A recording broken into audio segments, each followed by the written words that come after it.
You want to be doing stupid stuff. And I saw you there. I saw you there with your friends. They were there kissing themselves. And you were talking. I was like, Daddy, I don't even know. Shut up. I saw you talking to them. I was like, I don't even know that they were asking about your car. He was like, oh, please. Oh, please. My dad, oh, please.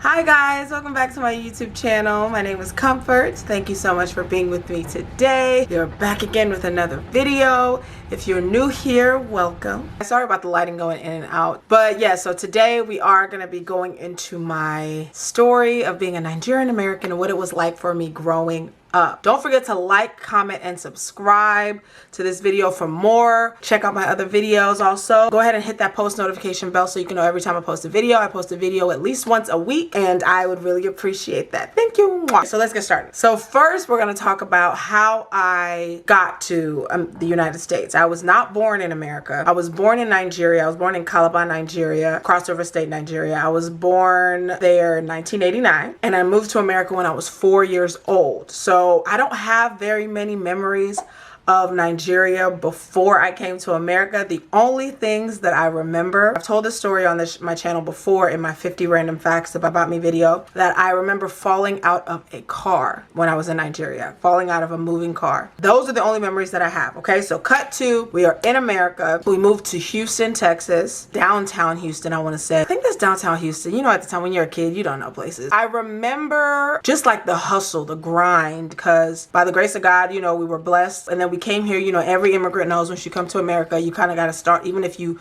were already made in your home country, you come to America, you have to start all over basically. I know my sister was working. I don't know if they want me to say like where they worked and stuff, but like, you know, like my sister had a job, my dad had a job. So growing up, like when I was little, I didn't really know that I was different. You know, when you're a kid, you don't really know. I remember when I was growing up, my parents were involved. So I'm Calabar, like, you know, if you don't know, if you're new here, I'm Calabar, I'm Efik. So my parents were involved in the Efik Association. So growing up, we always had to go to their events. I remember the first time that we traveled for an Efik convention. I don't remember the year. I remember we were still living in that downtown. It was an apartment that we lived in. Oh, Sandy, if you're watching this, do you remember?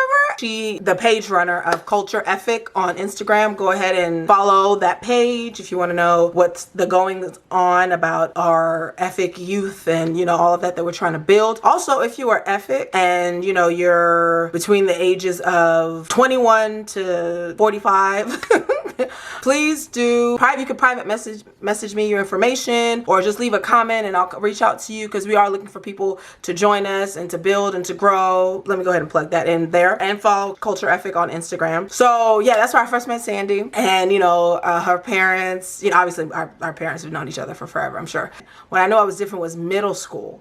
When I was in middle school, I was in, let me talk about my home life and then we'll get into that. So my home life, I was very Nigerian. Like I said, we were involved in the Efik Association, went to every convention. Me and my brother were both on our dance, me, my brother, and my older sister, and my mom. And my dad, I think by that point, my dad was like, was chairman of the Efik Association or president or something like that. He was very, very, very involved. I think I was the only kid on the dance team. I used to do that dance. I don't know what it's called. I'll ask my mom and I'll insert it here. The dance where the, you know, the lady wear, you know, the big headdress where they wear the big skirt and the woman's dancing around and you know, they're dancing around. And I was the fangirl when I was little. Oh my God, so embarrassing. I hated that. I wanted to do like Ekonvi or one of the, you know, the cool dances. They had me be the fangirl, y'all. And the fangirl, you know what the fangirl wears? White underwear, like pants. And I wore this gold. I think in the actual tradition is that the fangirl is like naked, like in basically just pants and underwear, right? Obviously they weren't gonna do that, or I wasn't gonna do that. I don't know. They had me in like a gold top and then white underwear, and oh my God, I had to walk around and fan, and it was 1, 2, 1, 2, 1, 2. Oh my God.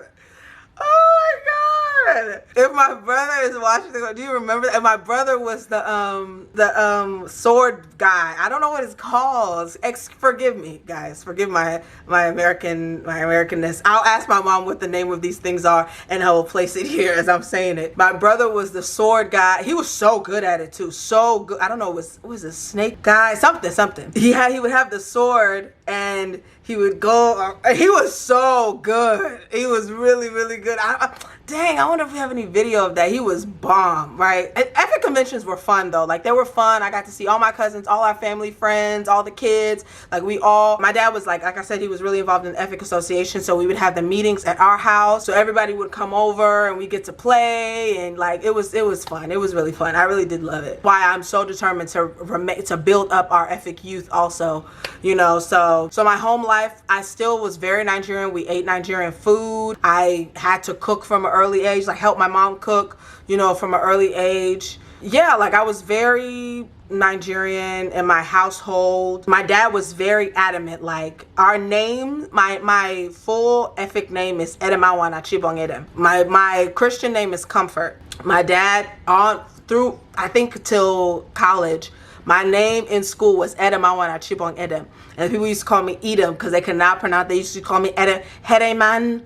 Oh, only one white lady was like Hedeman one. She got the closest to it. But they would call me Edmund Wanum. Like my dad was very adamant, like you are Nigerian and you are going to know it and you are number one. You are the best. Don't ever let them tell you anything different. Don't ever let them make you feel small. And I think it's because my dad had a lot of hard and bad experiences unfortunately, with African Americans. You know, it was rough for us growing up with African Americans. Y'all wasn't really feeling us. Y'all did not give us the love that you're giving us now. Yeah, my home life was very Nigerian, and then like at school I was more American. Like, you know what I mean? Like I didn't have any Nigerians that really went to my school. I went to predominantly white schools, or like mixed, but mostly white schools. So I barely saw black people, let alone Nigerian people, to even relate with like that until I got to high school. But my first like inkling that like, no, black people do not consider you one of them, was when I was in middle school. And this boy, I want to say it. If my friend Courtney, if you're watching this video, I feel like Courtney, you know who he is. You know, AM is the initials. Think about it, girl. So, but yeah, we were at the lunch table and we were talking about, and at this point, I had already heard the slave jokes. Oh, you're a slave because you're African booty scratcher. I think from elementary school, I used to get asked all the time, so do you have a pet lion? Do you have a pet lion? Do you have a pet lion? And I'll be like, no, why would anybody have a pet lion? Like, are you dumb? You're dumb. But now I can say that. When I was a kid, I did not know that that's what I should be saying back. When they would call me a slave because I'm African, I didn't know that, honestly, no shade, no disrespect, that sadly, as an African, I'm not. That's not my story. That's more the African American history because of American chattel slavery. You know what I mean? But kids say whatever, and I didn't know what to say at the time, and I didn't really even know my own history that well to be able to defend myself. I just knew that I was othered, and I took my othering and was like, all right, whatever. So I remember I was sitting at the lunch table and we were laughing about something, and I was like, well, you know, black people, you know, us black people, something. And he was like, nigga, you not black, you African, like that. And I was like, in front of everybody. I think he was standing up and said it. And I was like, I remember not saying anything. I remember just being like, oh, like I'm over here, we-ing and us, and we the same. And no, baby, no. This is middle school, by the way. Like, I had gone through a bunch of life, you know, at this point, you're kind of getting in the groove of like school. I think I was in 8th grade, 7th grade, 8th grade. And I just remember being like, ding, ding, ding, note, you are not black. Like, you are African. That's how they see you. I didn't treat anybody differently because of it, but I definitely started to gain a little bit of an insecurity about it that my parents would not have, my dad would not have. So it was like a weird dichotomy of being like very, very Nigerian at home to the point where I'm very heavily involved in the Epic Association, and then at school kind of having to be like, oh, because you can't say my name is Edom. Every Nigerian knows about trying to get the teacher to say, you get your teacher, your main teacher that's always your teacher, getting them to say your name, like, hey, just call me Edom. It's just Edom, because that's what they would call me anyway, because my last name is Edom, so they would just say Edom. And I didn't have the confidence as a child to correct them and be like, my name is Edom. I just didn't have I didn't want the jokes. I didn't want the laughs. Kids were cruel. I was a chubby kid too. And I was dark skinned. You know, thank God I didn't have a dark skin complex. But, you know, I got all the jokes. You know what I'm saying? And I didn't know my power. I didn't know my beauty. I didn't know how beautiful being who we were really was. And even if I knew how beautiful it was at home, I didn't know how to assert myself, how to have confidence in that at school. So I was just like, my name is Edom. Like, please, I don't want trouble. I don't want trouble. I just want to enjoy myself. I don't want to stand out. I already have social anxiety. Like, I cannot. So and then you get the teacher to say it's Edom. So anytime they see your name, and my name is Edamawan, is long, is way longer than Edom, and I would literally be like, it's Edom, and it's Edom. Once they even start to scrunch their, whoa, I'm gonna butcher this one, and it's Edom. Thanks, it's Edom. Thanks, here, present. Like, and then the substitute comes in. I will get to class early. I'm somebody who has struggles with being late. I would get to class early just so I could tell the substitute, because God, I don't know what I thought would happen. It felt like I would just die of the jokes, like, because you know the thing is they're gonna say the name and they're gonna be like, that's your real name, and then you're the joke for the rest of the year. Like, I couldn't deal with it. Yeah, no. So I would come early, tell the substitute teacher, when you see this name, it's Edom, right? And then the substitute was still oh yeah, and I'll be like, ma'am, oh, Edom. Respect yourself and move on to the next thing, please. As a student, I had to be excellent in school. Like, you cannot bring home a B. You cannot bring home a C. And honestly, now looking back, every person's parent told them the top of the class story. My dad is actually went to a lot of school and is a very educated person, but I'm like, how can everybody be at the top of that class? Who was number 2?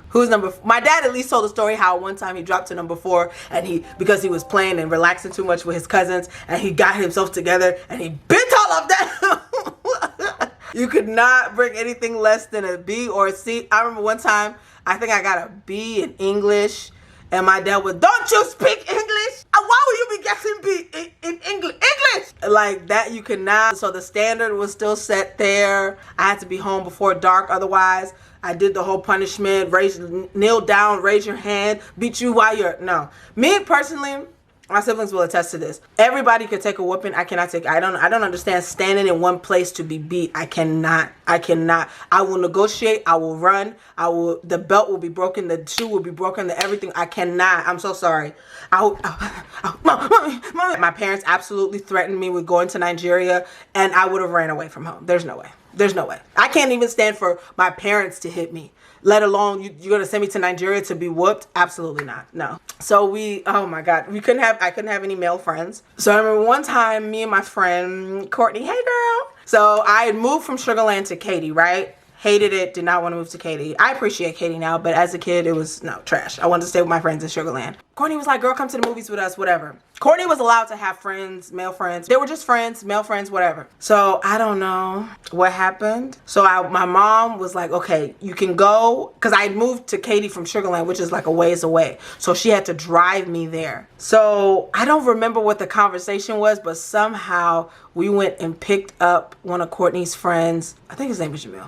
Sorry if you happen to be watching. Picked him up. He got in the car. I know my mom was looking at me like, it's going up. I was like, God, I'm finished. God. So she drives. She doesn't say anything. She's like, hi.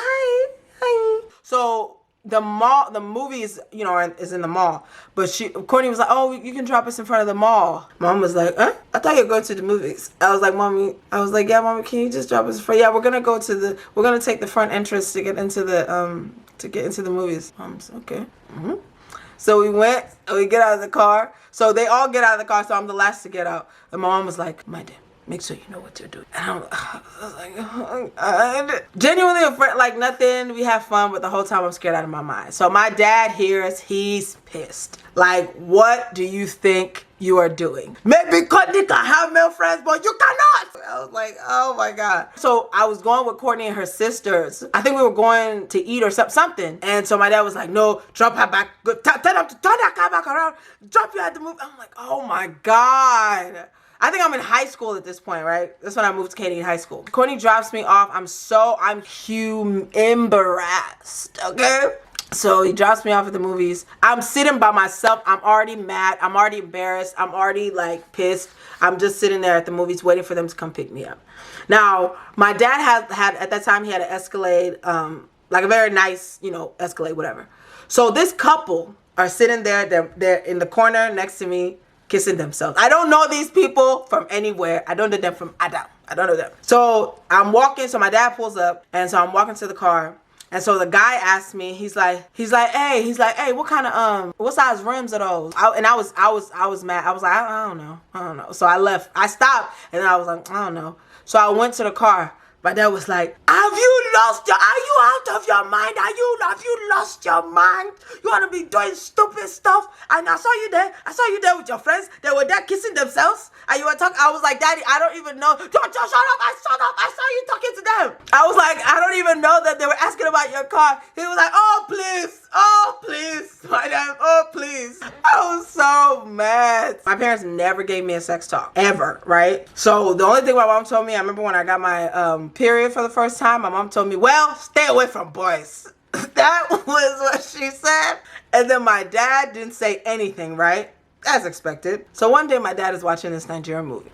And you know, sometimes he'll do this. He's like, Madam, come sit with me. Come watch this movie. I'm like, oh, okay. All right. So I go sit down in the living room. I put the movie on. So the movie, basically the girl, like a young girl, like 20 something, whatever. So she has a boyfriend. The boyfriend asks to marry her. She's a virgin. She's like a, you know, MFM, like a very Pentecostal, strict, you know, Christian. She's holding out. So the boy, they're engaged. So the boy invites her over. She goes to his house, and he's like, I can't wait. Come on, we're gonna be married anyway. Let's do it. Whatever. Right? My dad's not talking this whole movie. He's just watching like, okay. I'm like, what is going on? So the guy's like all over her. He's like, come on. So the girl gives in. So they have sex for the first time.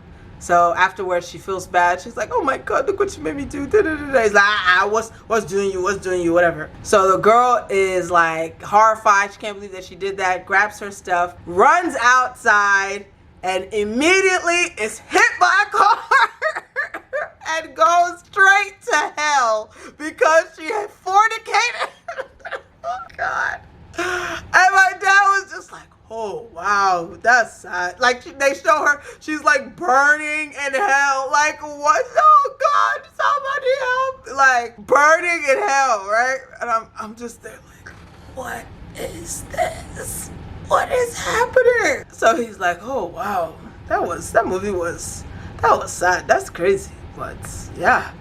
That's it. He doesn't say anything. We didn't have a discussion about what does it mean for a lot, nothing. He's like, okay, madam, go and bring me something. Go and bring me water or something to drink or whatever. I'm like,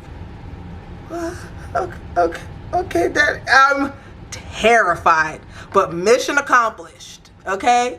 Because your girl held out till I met my husband. Mission of freaking, I'm going to show that movie to my sons. I don't know if it works the same with boys. Mission accomplished, because I was terrified. And anybody that would even try to coax me, I would be like, nope, because I'm going to get hit by a car right after it. I'm going straight to hell. I don't want to go to hell. We've come a long way. African Americans and Nigerians, we have come a long way. A lot of the people that had something to say about me being African when I was younger are cracking jokes and all of this. And now everywhere you go, everybody's listening to, you don't need no other body. Don't be listening to Wizkid. Listen to Lil Baby. Don't be listening to Wizkid. I'm playing. I'm just joking. We're all brothers and sisters. I'm glad you guys finally got on the wave. I'm glad we finally know our power and the world is getting to know our power, which is a part of my mission, okay? Just make sure that you guys subscribe and hit the post notification bell so you don't miss these videos coming up. Thank you so much for watching. Don't forget to like the video, comment, and share the video. You know, let me know what you guys liked about this video. Let me know what else you want to know, if you can relate to this experience. If you're Nigerian American and you're watching this, if you're Nigerian and you're watching this, go ahead and just comment below. Spam the comments, and I really would appreciate it. Thank you so much for watching. Thank you so much for subscribing if you have, and thank you for my future subscribers. All right, I'll see you guys next time. Bye.